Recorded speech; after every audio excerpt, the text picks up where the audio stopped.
Chapter 8. One Star to Another. "Who was that guy?" said Jack. "What does his map mean?" "I don't know," said Annie, "but let's see if it works." Jack took a deep breath.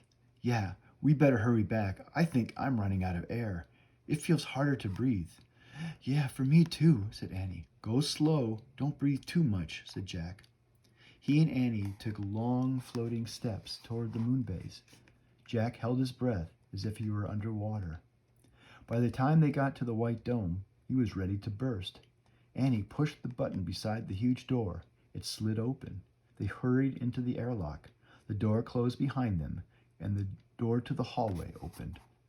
Jack opened the visor of his helmet. He took a long, deep breath and let it out. "Let's get out of these suits," said Annie. "Good idea." Jack was dying to be free of his arms and legs, As they moved clumsily into the spacesuit storeroom, Jack felt heavy again.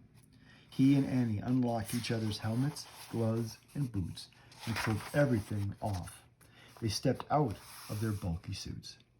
"Whew," Jack said. He took off his glasses and rubbed his eyes. It was great to be free, even if he had no longer felt as light as a feather. "Hurry! Peanut's waiting," said Annie. She led the way down the steps to the bright landing chamber. "Yay!" she said softly. Jack was relieved to see the treehouse still there. Soon they'd be heading home. He couldn't wait. Jack and Annie crawled through the treehouse window. "We're back, Peanut," said Annie. "Squeak!" Peanut ran to the letter M. "We missed you," said Annie. She patted the mouse's head. "We met a moon man." "Sorry, Peanut, but you have to move," said Jack. "We have to put the map on the M." Annie gently lifted the mouse off the M. Jack tore the star map out of his notebook. He placed it on the M next to the mammoth bone, the mango, and the moonstone. He sighed. Then he sat back on his heels. "Hand me the Pennsylvania book," he said. They needed the Pennsylvania book to get back home. There was silence. Jack turned and looked at Annie. "It's not working, Jack," she said. "The book's not here." "What? Was the map the wrong thing?" They looked around the treehouse. "It's definitely not here," said Annie.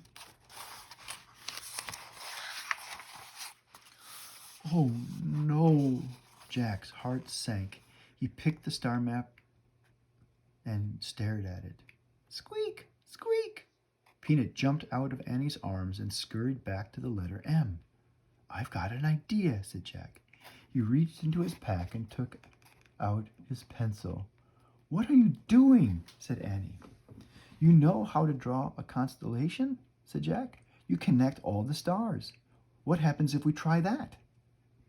He drew a line from one star to another. He kept drawing until the stars were all connected. "Let me see," said Annie. Jack held the paper out so they could both study it. "It looks like a mouse," said Annie. "Yeah," said Jack.